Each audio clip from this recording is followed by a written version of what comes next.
시간 우리에게 주시는 하나님 말씀은 창세기 26장입니다. 창세기 26장 12절로 22절까지 말씀을 한 절씩 교독한 뒤에 우리 베델교회 토부성가대에 찬양이 있겠습니다. 하나님 앞에 새성전에서 첫 예배를 올려드립니다. 하나님 한 분만 영광 받으시기를 바랍니다. 믿기지 않으시겠지만 딱 일주일 만에 이 성전이 준비되었습니다. 지난 주일날 저희가 이사를 왔고요. 구성전에서 마지막 예배를 드리고 이번 주 한 주간에 예배당이 다 준비되었고 필요한 모든 인스펙션도 다 통과되었습니다. 한치의 오차도 없이 하나님께서 역사하심을 경험할 수 있었습니다. 오늘 어떤 말씀을 전할까 기도하는데 하나님께서 창세기 26장 말씀을 생각나게 하셨습니다. 그리고 읽다 보니까 오늘 이삭이 경험한 이 은혜가 우리 교회가 경험하고 있는 은혜인 것 같다는 생각이 들었습니다. 한번 보시기 바랍니다. 먼저 12절입니다. 이삭이 그 땅에서 농사하여 그 해에 100배나 얻었고, 이삭이 농사를 지었는데 첫 해에 100배나 얻었답니다. 대단한 것 아닙니까? 놀라운 일이지요. 농사를 지었는데 100배의 결실을 얻었다고 합니다. 더 놀라운 사실은 이삭의 원래 직업이 농사가 아니라는 것입니다. 이삭은 목축업에 종사하는 사람입니다. 그 아버지 아브라함도 마찬가지였습니다. 재산의 주 목록이 양과 소입니다. 그래서 이들은 유목민입니다. 양과 소떼를 먹이기 위해서 풀이 있는 곳을 찾아 옮겨 다니는 이동민들이지 정착해서 농사 짓는 사람들이 아닙니다. 근데 농사를 처음 지어본 사람이 첫 해에 몇 배를 얻었다고요? 100배를 얻었답니다. 이건 놀라운 일이 아닐 수 없습니다. 우리 같으면 어떻게 했을까요? 농사를 첫 해 지어보고 생각보다 쉽지 않네. 이거 말로만 내가 생각했던 것보다 막상 농사를 지어보니까 참 어렵다. 양치는 것보다 훨씬 어렵네. 아마 우리 같으면 이렇게 말했을 첫 해에 100배나 얻었다고 합니다. 이 성공을 설명하는 길은 한 가지밖에 없습니다. 이삭이 밤새 어떻게 하면 농사를 잘 지을지 공부해서가 아닙니다. 주변에 좋은 사람들이 있었기 때문도 아닙니다. 우연히 아주 좋은 옥토를 만났기 때문도 아닙니다. 오늘 성경은 이삭이 100배나 얻을 수 있었던 이유를 이렇게 설명합니다. 여호와께서 복을 주심으로. 할렐루야. 초보자인 이삭이, 원래 주 종목은 목축업인 이삭이 첫 해에 농사를 지었는데 여호와께서 복을 주셨기 때문에 그는 승리할 수 있었습니다. 우리 교회 작년 11월 8일 날 창립 예배를 드렸습니다. 오늘이 9월 4일이니 10개월 되었습니다. 첫 해에 우리 교회도 100배의 결실을 얻은 것 같습니다. 그 이유가 무엇입니까? 제가 교회 성장학을 공부했기 때문이 아니고 열심히 목회해서도 아니고 여호와께서 우리 교회에 복을 주셨기 때문입니다. 하나님께서 우리 교회의 은혜 위에 은혜를 더해 주시고 계십니다. 너무나 감사하고 하나님의 그 행하심이 놀랍습니다. 누가 우리 교회 어떻게 부흥했냐고 묻거든 이렇게 답하시기 바랍니다. 여호와께서 복을 주셨다고. 할렐루야. 이 외에 어떠한 설명도 필요하지 않습니다.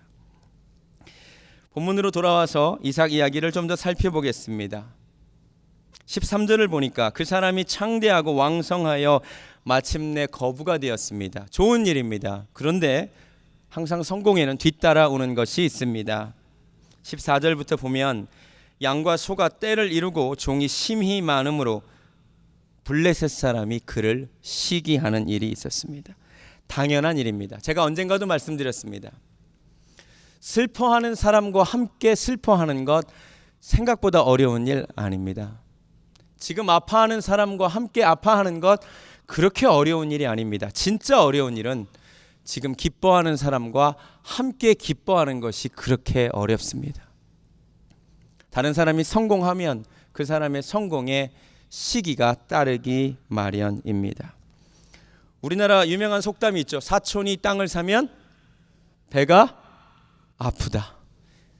초등학교 1학년 시험 문제에 이 속담을 묻는 문제가 출제가 되었답니다. 사촌이 땅을 사면 괄호하고 뭐뭐다. 정답은 배가 아프다인데 이 초등학교 1학년 학생들이 이런 답을 썼는데 선생님이 틀렸다고 빨간 줄로 싹 그었습니다. 근데 이게 과연 틀린 답인지 한번 들어보시기 바랍니다. 어떤 학생이 이렇게 썼습니다. 사촌이 땅을 사면 가본다. 또 다른 대답. 사촌이 땅을 사면 둘러본다. 사촌이 땅을 사면 와 좋겠다. 정말 좋겠다. 마지막으로 이 답이 대답입니다. 사촌이 땅을 사면 나는 씨 뿌린다. 호박씨. 이게 정답 아닙니까? 이게 하나님이 기뻐하시는 답이 아닐까요? 그런데 틀렸다고 빨간 질로 쫙쫙 그어놨답니다. 우리 교회도 어쩔 수 없이 작은 시기와 질투를 받게 될지도 모르겠습니다. 그런데 우리 교회가 그런 시기와 질투가 아니라 이 아이들의 답처럼 더 둘러보고 더 와보고 와 좋다고 말씀해 주시고 더 많은 사람들이 오셔서 씨 뿌리는 은혜가 있기를 바랍니다. 이들의 시기와 질투를 이삭이 어떻게 대하는지 한번 잘 보시면 참 은혜가 됩니다. 이분들이 시기와 질투를 어떻게 표현하냐면 15절부터 보시기 바랍니다. 그 아버지 아브라함 때에 그 아버지의 종들이 판 모든 우물을 막고 흙으로 메워버립니다. 여러분 그 중동 지역에 얼마나 물이 귀합니까? 우물을 하나 얻는다는 것이 얼마나 힘듭니까? 그런데 그 우물을 막아버립니다. 그리고 떠나라고 합니다. 이삭이 싸우지 않고 떠납니다. 17절을 보면 그곳을 떠나 그랄 골짜기에 장막을 치고 거기 거류하며 그 아버지 아브라함 때에 팠던 우물들을 다시 팠습니다. 자, 그런데 19절에 이삭의 종들이 골짜기를 파서 샘 근원을 얻었더니 이번에는 그랄 목자들이 이삭의 목자와 다투어 이르되 이 물은 우리 것이라 합니다. 자기가 팠는데 이 지역 사람들이 자기 것이랍니다. 싸우지 않습니다. 그 지역을 떠납니다. 우물물의 이름만 에색이라고 붙이고 떠납니다. 에색의 뜻은 다툼이라는 뜻입니다. 이번에 옮겨서 또 다른 우물을 팠습니다. 근데 이번에도 와서 자기들 거라고 우깁니다. 이번에도 양보합니다. 이름을 신나라고 붙입니다. 같은 뜻입니다. 또 옮겨서 또 우물을 팠는데 이번에는 다투지 않습니다. 또 가장 넓은 지역이었던 것 같습니다. 그래서 이름을 르호봇이라고 붙입니다. 여러분 잘 들으시기 바랍니다. 사람들이 우리에게 시기와 질투로 인하여 싸움을 걸어올 때 오늘 이삭을 생각하시기 바랍니다. 에색도 신나도 아닌 르호봇을 하나님께서 주시기 때문에 싸우지 않고 다투지 않고 축복하고 양보하는 은혜가 있기를 바랍니다. 그 아버지도 이랬습니다. 여러분 혹시 기억나십니까? 창세기 13장에 보면 아버지 아브라함이 조카 롯과 함께 본토 친척 아비 집을 떠났습니다. 그런데 아브라함도 부자가 되고 롯도 부자가 돼서 서로 같은 지역에 도저히 거주할 수가 없었습니다. 종들끼리 서로 싸웁니다. 그래서 갈라지기로 결정을 합니다. 근데 삼촌인 아브라함이 놀라운 이야기를 합니다. 선택권을 롯에게 양보합니다. 뭐라고 얘기하냐면 네가 먼저 선택해라. 네가 우하면 나는 좌하고 네가 좌하면 나는 우하리라. 놀랍지 않습니까? 조카가 조금만 눈치가 있으면 무슨 말씀이십니까? 삼촌이 선택하셔야죠 라고 해야 되는데 성경을 보면 롯은 그렇게 하지 않습니다. 곧바로 눈을 들어 어느 지역이 좋은가를 살핀 뒤에 이쪽으로 가겠다라고 얘기합니다. 오늘 똑같습니다. 이삭도 사람들이 다툴 때 그 귀한 우물물을 놓고 싸우지 않습니다. 에색도 양보하고 신나도 양보합니다. 어떻게 해서 이러한 일들이 가능하겠습니까? 여러분 그 비결을 아십니까? 먼저 아브라함 이야기를 하겠습니다.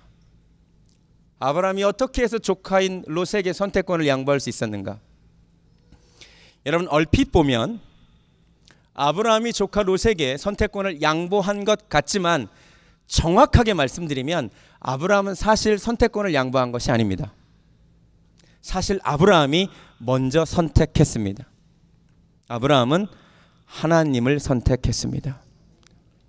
아브라함은 하나님을 선택했기 때문에 자기가 오른쪽으로 가든 왼쪽으로 가든 사실 아무런 상관이 없었습니다. 그가 하나님을 택했기 때문에 롯에게 네가 오른쪽으로 가고 싶으면 가고 왼쪽으로 가고 싶으면 가라. 나에게는 하나님이 계시기 때문이다. 오늘 이삭도 마찬가지입니다. 이삭의 관심과 초점은 우물물에 있지 않았습니다. 이삭의 관심과 초점이 우물물에 있었다면 절대로 양보할 수 없었습니다. 그러나 이삭은 먼저 하나님을 택했습니다. 우물물을 어디 가든 주실 수 있는 하나님을 택했기 때문에 그에게는 어떠한 우물물도 그렇게 중요하지 않았습니다. 사랑하는 성도 여러분, 하나님의 음성을 듣기를 원합니다. 우리 교회가 참 좋은 장소를 하나님께서 주셨지만 혹시라도 우리 입에서 이런 말이 안 나오기를 바랍니다. 와, 하나님이 이렇게 큰 성전 주셨으니 이제 교회 부흥되겠네. No. 제가 요새 no 하는데 청년들이 제 성대모사 한다 그러더라고. No. 아닙니다. 우리의 시각이, 우리의 시선이 건물에 있지 않기를 바랍니다. 우리가 하나님을 선택할 때만이 이 건물이 의미가 있는 줄로 믿습니다. 여러분 인생에서 내가 이 직업을 택할까 저 직업을 택할까, 내가 이 남자와 결혼하는 것이 하나님의 뜻일까 저 남자와 결혼하는 것이 하나님 뜻일까, 내가 동쪽으로 가는 것이 좋을까 서쪽으로 가는 것이 좋을까, 하나님을 택하시기 바랍니다. 하나님이 함께 하시면 내가 어떤 직업을 택해도 그곳에서 축복을 하나님이 주십니다. 하나님이 최고입니다. 오늘 아브라함과 이삭의 모습을 통하여 하나님을 붙드시는 은혜가 있기를 바랍니다. 22절 후반부에서 이삭은 이렇게 선포합니다. 이제는 여호와께서 우리를 위하여 넓게 하셨으니, 하나님이 하셨습니다. 이제는 이곳에서 번성하리라. 할렐루야. 이 말씀이 우리 교회에 이루어지기를 원합니다. 번성은 하나님의 명령입니다. 태초에 하나님께서 세상을 창조하시고 인간에게 이 땅을 맡기신 다음에 주신 명령이 다른 것이 아니라 생육하고 번성하여 온 땅에 충만하라였습니다. 번성은 하나님의 명령입니다. 그런데 번성한다는 것이 무엇입니까? 우리가 생각하는 번성은 물질적으로 풍성해지고 외적으로 성장하는 것을 생각합니다. 그런데 여러분이 실제로 창세기 1장을 찾아보시고 오늘 본문 말씀을 찾아보시면 대부분의 영어 성경이 이 번성하라를 이렇게 번역하고 있습니다. fruitful, be fruitful. 직역하면 무슨 뜻입니까? 열매를 맺어라.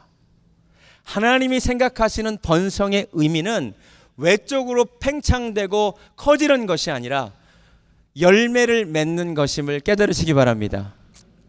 여러분, 우리 교회에 하나님께서 주신 비전이 있습니다. 그 비전이 무엇인지 아십니까?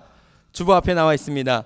하나님의 말씀을 배우고 하나님의 능력을 경험하며 성령의 아름다운 열매를 맺는 교회. 아멘. 우리가 하나님의 말씀을 배우고 하나님의 놀라운 능력을 경험해서 결국 하나님이 보기를 원하시는 것은 다른 것이 아니라 열매임을 깨달으시기 바랍니다. 하나님은 여러분의 삶 가운데서 열매를 보시기를 원하십니다. 요한복음 15장 말씀에 따르면 열매 맺지 않는 가지는 하나님께서 제하여 버리시겠다고 합니다.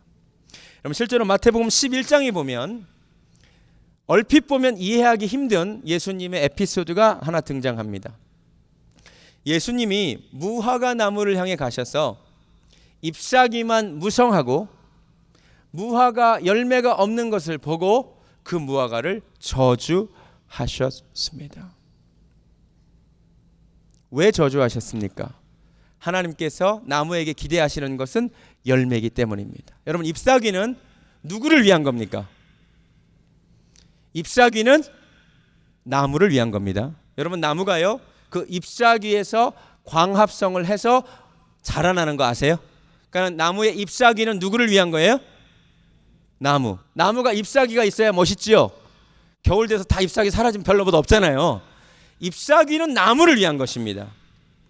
열매는 누구를 위한 것입니까? 열매는 나무를 위한 것이 아닙니다. 열매 무겁기만 합니다. 열매는 다른 사람을 위한 것입니다. 여러분 잘 들으시기 바랍니다. 우리 교회가 잎사귀만 무성한 교회가 되지 않기를 바랍니다. 보기 좋고 우리 교회만을 위한 것이 풍성한 교회가 아니라 하나님이 찾으시는 열매 있는 교회 되기를 원합니다. 갈라디아서에 나오는 성령의 9가지 열매가 우리 교회를 통하여 여러분의 삶 가운데 나타나기만을 소원합니다. 자, 그렇다면 어떻게 해야 번성할 수 있습니까? 어떻게 해야 많은 열매를 맺을 수 있습니까? 오늘 이것만 말씀드리고 말씀을 마치도록 하겠습니다. 간단하게 첫 번째, 마태복음 13장이 얘기하고 있는 그대로 많은 열매 맺기 위해서는 일단 밭이 좋아야 합니다. 예수님께서 마태복음 13장에서 4가지 마음밭에 대하여 말씀하셨습니다. 아시죠? 첫 번째 밭이 무엇입니까? 길바닥 같은 마음. 여러분 우리 가운데 길바닥같이 딱딱한 마음들이 있습니다. 그 마음이 부서지는 은혜가 있기를 바랍니다. 우리 중에 돌밭 같은 마음이 또한 있습니다. 얼마나 딱딱하고 얼마나 완고한 마음이 많은지 모릅니다. 그 마음이 부서지기를 원합니다. 우리 마음에 세상의 염려로 가득한 가시밭 같은 마음도 있는 줄로 압니다. 이 모든 마음을 하나님께서 깨뜨려 주시기를 원합니다. 이게 출발입니다. 제가 언젠가도 이야기했지만 참 재미도 있고 은혜가 돼서 소개합니다. 제가 어느 교회에 가서 예배를 드렸는데 요새는 찬송을 부를 때 이렇게 가사를 PPT로 이렇게 옮겨서 하잖아요. 찬송가를 안 보고 이거를 보면서 예배를 드리잖아요. 제가 그때 예배드린 그 교회에 마음이 상한 자를 고치시는 주님, 그 찬양 아시잖아요. 그 찬양을 부르고 있었습니다. 근데 이 PPT를 작성하신 분이 실수를 해가지고 마음이 뛰고 상한 자를 해야 되는데 마음 뛰고 이상한 자라고 해놨어요. 그러니까 어떻게 돼요? 마음 이상한 자를 고치시는 주님. 그래서 얼핏 보고 제가 피식 웃었어요. 그리고 가만히 그 가사를 보는데 이게 무지하게 은혜가 되는 거예요. 하나님이 마음이 상한 자도 고치시지만 마음 이상한 자도 고치십니다. 할렐루야. 여러분 길바닥 같은 마음 이상한 마음이에요. 닳고 달아 완고해진 마음. 돌밭 같은 마음 진짜 이상한 마음이에요. 그 마음에 세상의 염려로 가득한 가시밭 같은 마음 이상한 마음이에요. 그런데 그 이상한 마음도 하나님이 고쳐주실 줄로 믿습니다. 우리가 마음밭이 먼저 좋은 밭이 되어야만 합니다. 예배 드릴 때마다 기도할 때마다 하나님 내 이상한 마음 좀 고쳐주시옵소서. 하나님이 기뻐하시는 옥토밭 되게 하여 주시옵소서. 기도하시기 바랍니다. 두 번째, 아무리 밭이 좋아도 그 다음에 또 필요한 것이 있습니다. 하나님의 씨는 말씀이니까 뭐 우리가 어떻게 할 수 없고 하나님이 말씀의 씨를 주실 때 그 다음에 중요한 게 있어요. 어떻게 해야 열매를 맺느냐. 농부가 그대로 내비두면 안 됩니다. 가지치기를 해야 되고요. 그죠? 병충해에서 자유로울 수 있도록 약을 쳐야 되고요. 그리고 날마다 정성으로 물도 주고 햇빛도 적절하게 줘야 됩니다. 이런 수고가 있어야지만 열매를 맺습니다. 여러분 우리 교회를 통하여 어떻게 해야 열매를 맺느냐. 제일 먼저 우리 교회도 좀 가지치기를 해야 될 것 같습니다. 여러분 교회가 성장하면서 이런저런 요구들이 많아지게 됩니다. 왜 우리 교회에는 이런 프로그램이 없습니까? 왜 우리 교회는 이런 것이 없습니까? 저런 것이 없습니까? 요청하지 마시기 바랍니다. 우리 교회는 오직 예배와 말씀과 전도와 선교와 양육과 하나님이 기뻐하시는 것 외에는 비본질적인 것은 하지 않는 교회가 되기를 바랍니다. 아멘. 가지치기 해도 되겠습니까? 아멘. 가지치기를 해야 열매를 맺습니다. 또 하나, 병충해에서 막아야 됩니다. 여러분, 교회가 세워지는 것을 제일 싫어하는 병충해와 같은 존재가 있으니 바로 악한 마귀 사탄입니다. 여러분, 사탄이 우는 사자와 같이 두루다니며 삼킬 자를 찾고 있음을 깨달으시기 바랍니다. 여러분, 마귀를 대적하시기 바랍니다. 여러분, 깨어 기도하시기 바랍니다. 그것만이 사탄의 괴계를 이기는 힘입니다. 에베소서에 나오는 전신갑주를 여러분 입으시기 바랍니다. 제가 저번에도 설교할 때 말씀드렸지만 에베소서에 나오는 전신갑주가 한 방향을 보호해 주지 못한다고 말씀드렸습니다. 어느 방향을 보호해 주지 못합니까?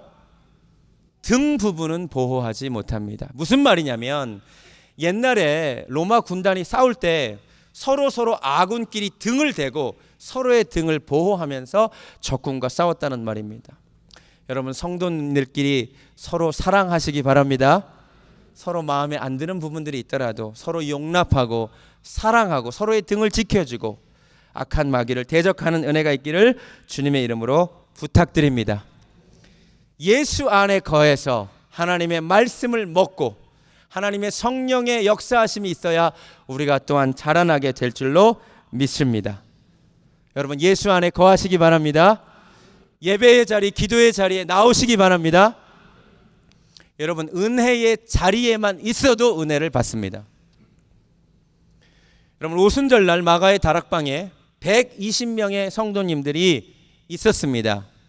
있었던 사람은 다 성령을 받았습니다. 사실은요, 예수님께서 승천하시면서 예루살렘을 떠나지 말고 성령이 임하실 때까지 기다리라고 했습니다. 이 이야기를 들은 사람은 500명이었습니다. 그런데 500명 중에 380명은 자리를 지키지 않았고 자리를 지켰던 120명은 은혜를 받았습니다. 여러분, 은혜 받을 자리에 있으시기 바랍니다. 성도가 있어야 될 자리는 예배의 자리, 기도의 자리인 줄로 믿습니다. 내일부터 다시, 아니죠, 화요일부터 다시 특별 새벽 기도가 시작됩니다. 새벽 기도의 자리 나오시기 바랍니다. 어떻게 이렇게 아멘이 줄지요? 기도의 자리로 나오시기 바랍니다. 그래야만 됩니다. 이 교회가 사람으로 채워지기 이전에 말씀으로 채워지고 기도로 채워질 때만이, 하나님의 임재로 채워질 때만이 우리가 열매 맺게 될 수 있을 줄로 믿습니다. 마지막으로 한 가지만 말씀드리겠습니다. 영상이 좋으면 보여드리려고 그랬는데 상태가 안 좋아서 말로 설명합니다. 여러분, 한 나무가 열매를 맺기 위해서 자라나는 모습을 한번 머릿속으로 그려보시기 바랍니다. 제일 먼저 연한 가지가 올라옵니다. 맞습니까? 그런데 이 가지가 자라면서 점점 두꺼워집니다. 그리고 그 위에 또 다른 새로운 연한 가지가 또 올라옵니다. 그죠? 또 이것이 점점 두꺼워지면서 또 다른 가지가 위에 또 올라옵니다. 여러분, 잘 보세요. 나무가 자라나면 자라날수록 처음까지는 나중에 새로 올라올 가지를 위하여 좋은 자리를 양보해야 합니다. 제 말이 깨달아지십니까? 처음 가지가 처음 좋은 자리 있었는데 나중에 올라오는 가지에게 자리를 양보하기 싫어서 네가 밑으로 가. 그리고 처음 가지, 두꺼운 가지가 계속해서 위로 가고 햇빛 받기 좋은 자리로 올라간다면 무슨 일이 벌어지겠습니까? 그 나무가 설 수가 없습니다. 깨달아지십니까? 깨달아지십니까? 교회도 마찬가지입니다. 여러분, 우리 교회 처음 창립할 때부터 우리 교회를 섬겨주신 정말 성도님들의 눈물의 헌신이 있었습니다. 감사합니다. 하나님께서 허락하신, 먼저 나게 하신 가지들이십니다. 그런데 우리 교회를 통하여 열매가 있으려면 나중에 하나님께서 허락하신 가지들에게 먼저 온 가지들이 좋은 자리를 양보하셔야만 합니다. 이해가 되십니까? 우리 교회가 새로운 사람이 왔을 때 설 자리가 없는 터줏대감으로 가득한 교회가 되지 않기를 바랍니다. 나중에 온 가지가 더 많은 은혜를 입고 더 많은 사랑을 받고 더 많은 하나님의 은혜를 누릴 수 있도록 먼저 온 가지가 좋은 자리를 양보해 주는 것입니다. 이 말은 어디 가시라는 말이 아닙니다. 아래로 내려가셔서 든든한 기둥의 역할을, 든든한 버팀목의 역할을 해 주시라는 말입니다. 그렇게 해 주실 수 있으시겠습니까? 아멘. 우리 교회가 그렇게만 된다면 앞으로 하나님께서 새로 나게 하실 무수히 많은 연약한 가지들이 더 많은 은혜를 받고 더 많이 세워질 수 있는 교회만 된다면 하나님이 우리 교회를 통하여 놀라운 구원의 역사를 행하시게 될 수 있을 줄로 믿습니다. 할렐루야. 말씀을 마치겠습니다. 창세기 26장 말씀을 통하여 주시는 하나님의 음성을 듣습니다. 이삭은 농사를 처음 지은 초보자였지만 여호와께서 복을 주심으로 첫 해에 100배를 얻었습니다. 우리 교회가 경험하고 있는 은혜가 바로 그것입니다. 이 은혜가 여러분 한 사람 한 사람 인생에 있기를 축원합니다. 성공은 시기와 질투를 부르지만 이삭은 다투지 않았습니다. 양보했습니다. 왜냐하면 그는 하나님을 택했기 때문입니다. 아브라함도 하나님을 먼저 선택했기 때문에 조카에게 양보할 수 있었습니다. 여러분이 장소나 어떤 직업이나 어떤 지역에 집착하지 아니하고 하나님을 택하고 하나님을 붙드는 인생이 되시기를 주님의 이름으로 축원합니다. 이제 이곳에서 하나님이 번성하게 하실 터인데 열매 맺기를 원하시는데 우리 먼저 마음밭이 하나님이 기뻐하시는 좋은 밭 되기를 바랍니다. 마음 이상한 자 하나님이 치료하시기를 원합니다. 가지치기 하는 교회 되기를 바랍니다. 비본질적인 사역 하지 않는 교회 되기를 원하고요.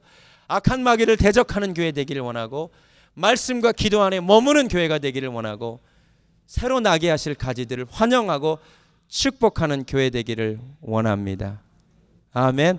우리 시간 찬양하겠습니다. 찬양한 뒤에 우리 오늘은 류지연 목사님께서 축도하심으로 예배를 마치도록 하겠습니다. 주님께서 세운 교회 날로 날로 부흥하도다.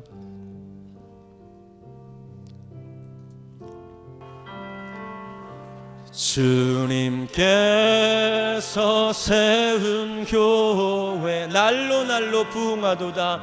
날로 날로 부흥되도다.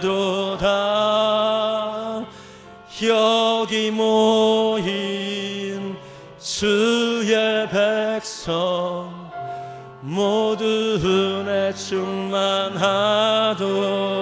주님께서 세운 교회 주님께서 세운 교 날로 날로 부흥되도다. 날로 날로 부흥되도다. 여기 모인 주의 백성 모두 은혜 충만하도. 아멘. 은혜가 충만한 교회 말씀이 충만한 교회 이런 교회 되기 원합니다. 사랑이 충만한 교회 성령이 충만한 교회 주님께서 세운 교회 날로 날로 부흥되도다. 날로 날로 부흥되도다. 여기 모인 주의 백성 모두 은혜 충만하도다. 기도하겠습니다.